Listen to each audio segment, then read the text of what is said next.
Alright everyone, welcome back. It is now December 18th of 2023, and the tensions between Elon Musk and Bob Iger continue. As we all know, Disney is doing everything wrong, especially when it came to this year and what looms for 2024 and 2025. Now, given that a lot of those titles that were originally slated for next year have been moved over to the following year, Disney's going to have a very challenging 2 years before Bob Iger plans to step down by 2026 at contract end. This is Mike Zero. Subscribe if you're new and like this video to see future updates. You can also follow me at Mike01. I thank you all so very much for the great and kind support. Now, the thing about Elon Musk is that whether you love or hate the guy, you have to admit that what he said, not just at the New York Times Dealbook Summit, but also on X and other areas as well, against Disney, against Bob Iger, is 100% spot on. He knows exactly what he's talking about. He is shedding light on the truth, and Disney does not like this one bit. Those like Bob Iger, the CEO, and the board of directors and other executives are actually fuming over what Elon Musk is doing relentlessly right now. He has no plans to actually stop what he's doing. And he's going to keep on going on different podcasts, such as Joe Rogan. That's going to actually happen in January. That's still happening and moving forward. However, this is where things begin to get quite ugly when it comes to Disney/Bob Iger and their overall stance against Elon Musk/X. Now, the thing about Elon Musk is that all what he's doing is that he is actually just throwing out facts about what Disney's all about, right? Now, with the Elon Musk and Bob Iger drama only getting worse for the Disney board members, one major development has to do with Bob Iger and his stance against Elon Musk, where he delivered the following. Here at Disney, I feel it is my responsibility as CEO to inform those who are uninformed about what our divisions at Disney are all about. In light of Mr. Musk's comments, and those that follow him are led to believe, we do not, and I can't stress this enough, we do not engage in any culture wars, and especially hold no intentions on dividing different communities of specific brands that we have had the great opportunity to produce.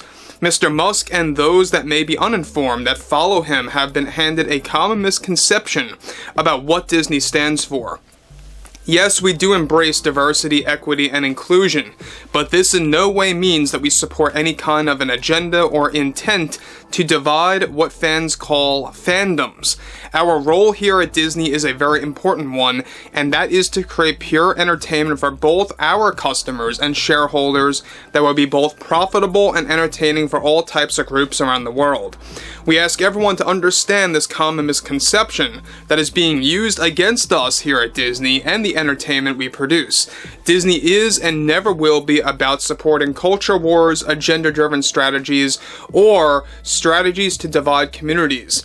We are very excited to release many potential blockbuster titles both for next year and beyond, and what we also could not be more thrilled about is what awaits us beyond those years. Those like Mr. Musk and many other platforms that share this common misconception as a way to alter our image is not only offensive to the legacy of Walt Disney, but also to what we aim to produce for the years to come. Now guys, let me just stop here for one moment. I kind of find it funny that he is throwing in Walt Disney into the mix, saying how it's all about now changing the legacy of Walt Disney's image. Well, Bob Iger, I know he's not going to hear this anyway, but you did that already. You did that with Star Wars. You did that with all the Disney remakes. As of late, you know, they had a good start, but lately it's not so good, especially with Snow White, what they have plans for when it comes to Sword in the Stone, Hercules, and many more other plans that they are about to actually make official. Now, the thing about Bob Iger is that, this is what I always like to bring up, he may not come across as one that's very aggressive when he talks. He's a very mild-mannered CEO, but he always speaks like a typical, corporate response type, expectation that you would actually get out of someone like Bob Iger. Someone like Bob Iger, who is not only mild-mannered, you don't usually hear him going on rants or anything like that. He's not going to do something like that. He's not that type of guy. But what he does do is that he is so ignorant to the point where he has no clue what's going on. He doesn't really care about what's going on. He knows exactly that Disney is failing, but he chooses to lie about it. He lies to the shareholders, to what he calls the customers, strings them along year by year, and this is exactly why I feel that he should be fired before contract end. This is why the board of directors are in on it, and I talked about this a couple of days ago, that there is a little shakeup between different members of the board. Not a 50-50 or anything like that, but there are some members on there that are against other board members keeping Bob Iger on. And you know what? I think those members that are against Iger staying have at least a shred of decency and logic there. Alright, I'm not defending them at all, I'm just saying that they have a little bit of, light within them there, right?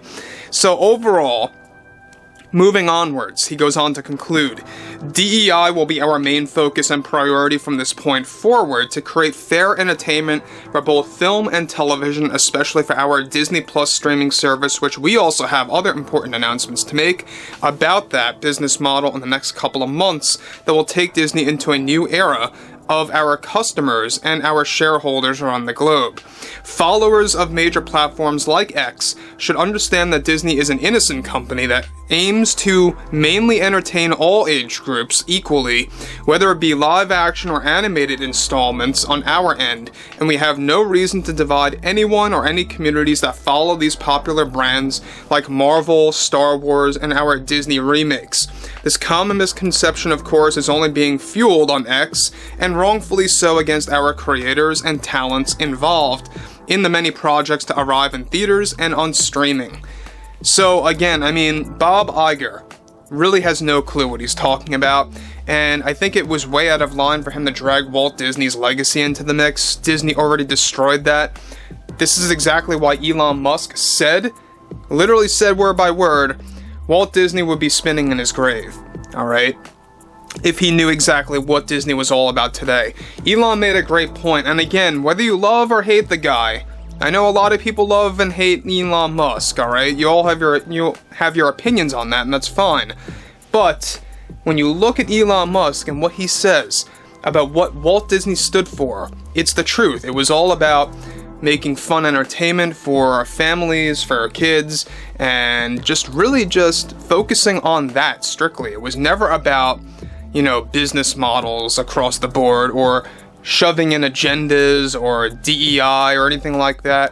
It was just about letting that content flow naturally for younger age groups, and just really all age groups, honestly. I think that we can all agree that Lion King from the 90s is a fine example of, where Disney should be today. I think that's where we have to go back to. We have to go back to the pre-Chapek and Iger era. We have to go back to Eisner. I think that some people have differing opinions on Eisner, but I think he was a far superior CEO than both Chapek and Iger combined.